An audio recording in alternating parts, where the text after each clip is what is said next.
Bienvenue à tous, c'est l'heure du journal. Une panne de certains services de Microsoft paralyse ce vendredi de nombreuses entreprises partout dans le monde, tandis que le géant de la tech américain a affirmé prendre des mesures d'atténuation le temps de régler le problème. Donc une panne de certains services de Microsoft paralyse aujourd'hui de nombreuses entreprises partout dans le monde, tandis que le géant de la tech américain a affirmé prendre des mesures d'atténuation le temps de régler le problème. Des compagnies aériennes sont clouées au sol, file d'attente dans les aéroports, problème de télécommunication de la télévision australienne ABC, bourse de Londres également perturbée. Depuis quelques heures, le nombre d'entreprises faisant état de panne ou de perturbations se multiplie. Et dans un message intitulé « Dégradation du service Microsoft », indique que les utilisateurs peuvent être dans l'incapacité d'accéder à diverses applications et services Microsoft 365. De nombreux aéroports ont déclaré être affectés par la panne, et notamment ceux de Berlin, d'Amsterdam, Schiphol et tous ceux d'Espagne, tandis que plusieurs compagnies aériennes ont fait état de problèmes.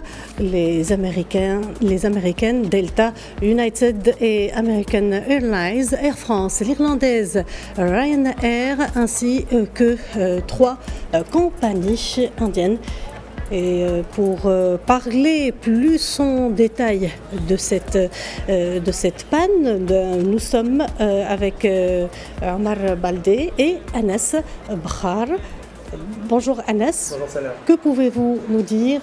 Qu'est-ce qui se passe depuis quelque temps? Depuis exactement 1h du matin, heure marocaine, on a eu des dysfonctionnements partout depuis une panne géante qui est due à une mise à jour d'un antivirus professionnel qui s'appelle CrowdStrike. C'est un antivirus qui appartient donc à Microsoft, qui travaille sur les logiciels d'exploitation Windows. Et ce problème-là, cette mise à jour défectueuse, a provoqué une panne mondiale, comme vous l'avez dit, dans les 4 coins du monde. Ça a commencé forcément en Australie, où justement nous on était en train de dormir, eux ils étaient déjà debout. Et malheureusement, dans plusieurs secteurs, on a commencé d'abord avec les aéroports qui ont été touchés. On parle aussi des banques, des supermarchés, des opérateurs téléphoniques. Donc forcément, même les chaînes de télévision ont été obligées de diffuser des archives pour combler ce problème de diffusion. Donc ensuite, on a vu ça même en Europe, au Proche-Orient, en Israël notamment, qui a communiqué que leurs hôpitaux ont été affectés par ces problèmes-là. C'est un communiqué du ministère de la Santé. Et ensuite, en Europe, on l'a vu ce matin, TF1 a communiqué comme quoi il était impossible pour elle de diffuser sa matinale. Air France a annoncé des perturbations sur son trafic aérien, notamment sur ses escales. Et ensuite, aux États-Unis, vous l'avez dit également, là c'est la chaîne américaine Sky News qui a été obligée également de diffuser des archives pour combler cette panne mondiale. Alors, Omar, que pensez-vous de cette panne mondiale, si on peut dire?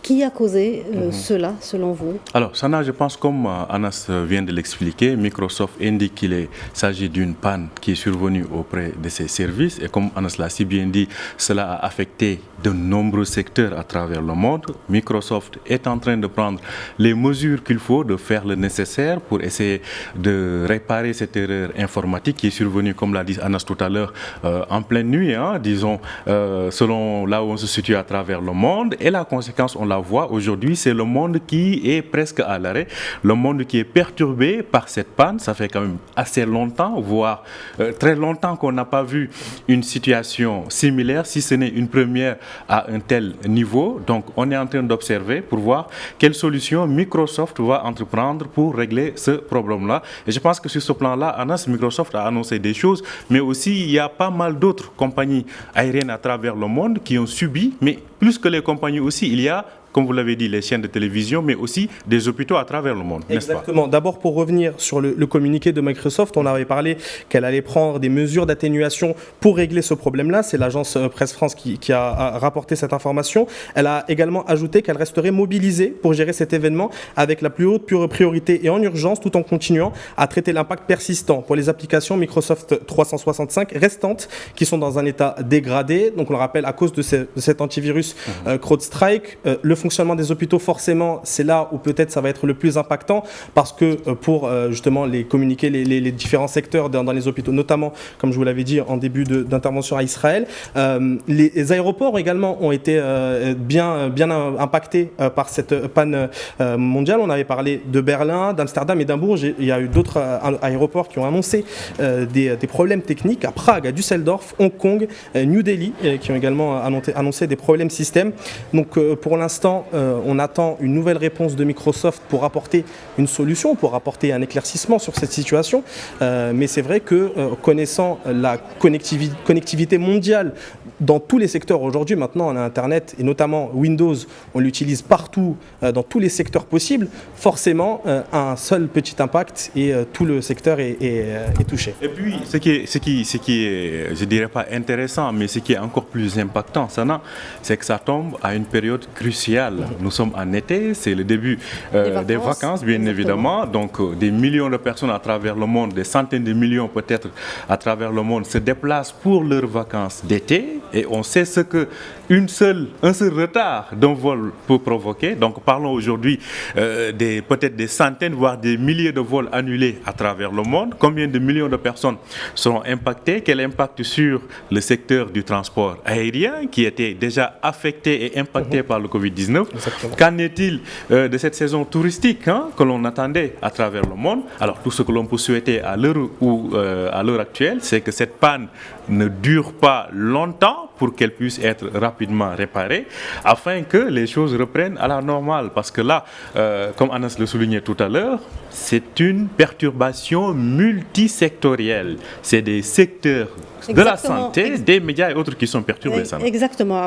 Multisectoriel, pouvez-vous nous parler de l'impact sur le secteur financier et sur la bourse? Mais bien évidemment, on était en pleine ouverture des bourses, notamment sur le continent européen. Bon, peut-être en Asie, on était déjà au milieu de la journée. Aux États-Unis, ce n'est pas encore l'ouverture de Wall Street.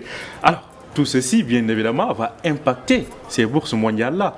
Non seulement, je ne parle pas seulement de l'action de Microsoft qui va bien évidemment être plus qu'impactée, mais c'est aussi l'ensemble des logiciels et du fonctionnement de ces systèmes boursiers à travers le monde qui vont être eux aussi impactés. Donc franchement, c'est comme si le monde manque de carburant ou d'électricité. J'aimerais ajouter une information par rapport à cette intervention.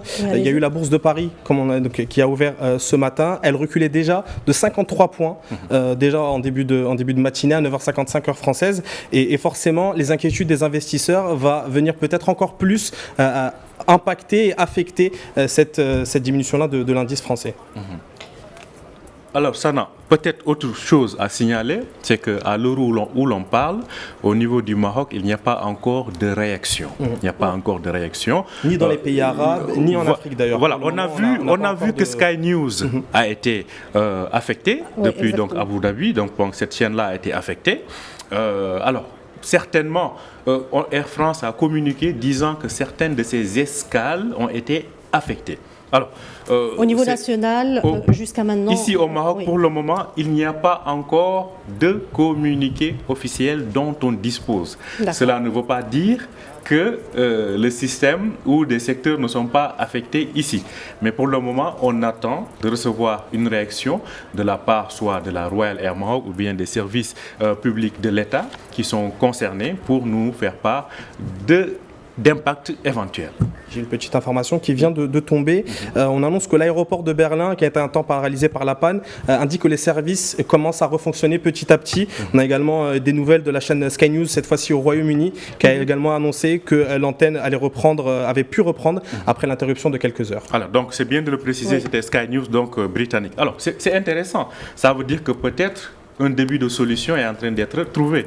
Donc je pense que ça c'est rassurant, non seulement par rapport à Microsoft, mais aussi par rapport à toute cette, excusez de l'expression, cette pagaille que cela crée à travers le monde. Donc c'est des informations qui sont rassurantes que l'on est en train de suivre bien évidemment et au fur et à mesure que l'on va distiller à nos téléspectateurs. Mais en tout cas, je pense que si on parvient à résoudre ce problème d'art, ce sera plutôt une bonne nouvelle. Bon, on verra maintenant à quantifier le coût de ces dégâts, certainement qui se chiffreront à des milliards et des milliards donc de dollars. C'est à suivre, Sana. Donc, Anas, je voudrais quand même poser une dernière question.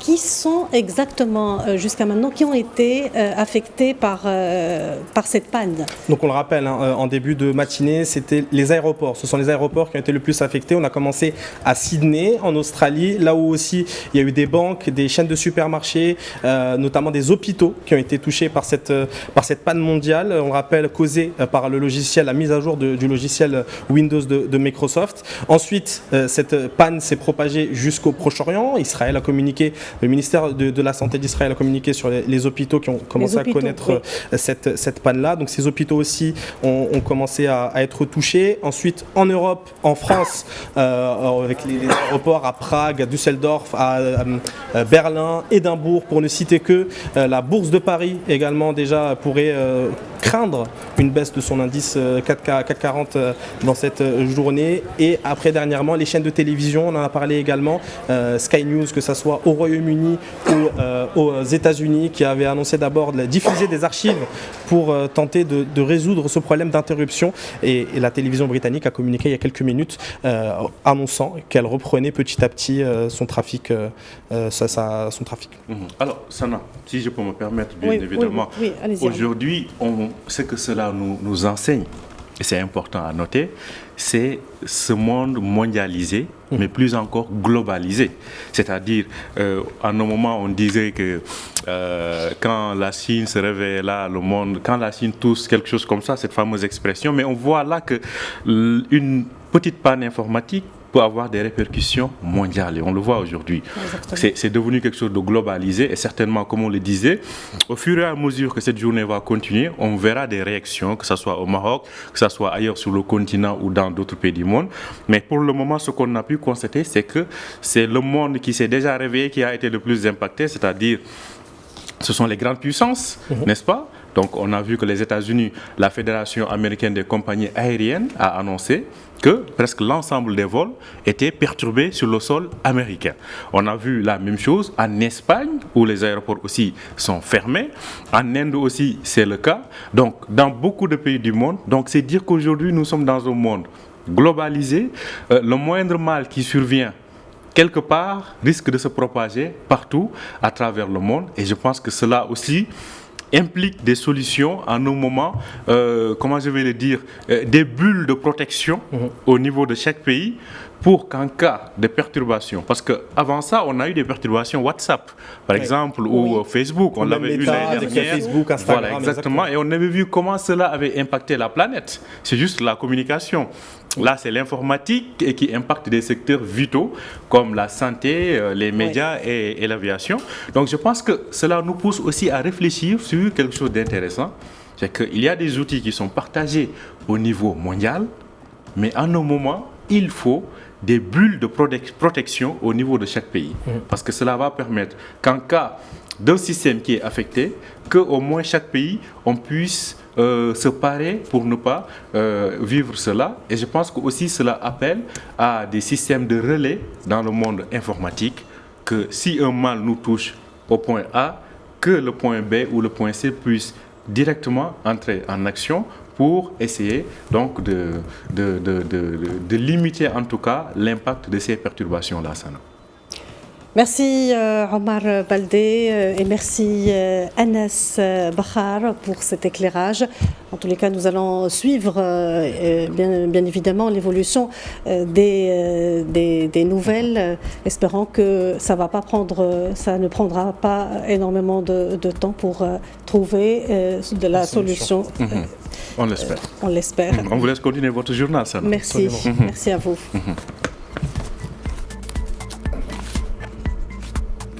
Voilà, c'est la fin de cette édition. Merci de l'avoir suivi. Restez avec nous sur Média TV.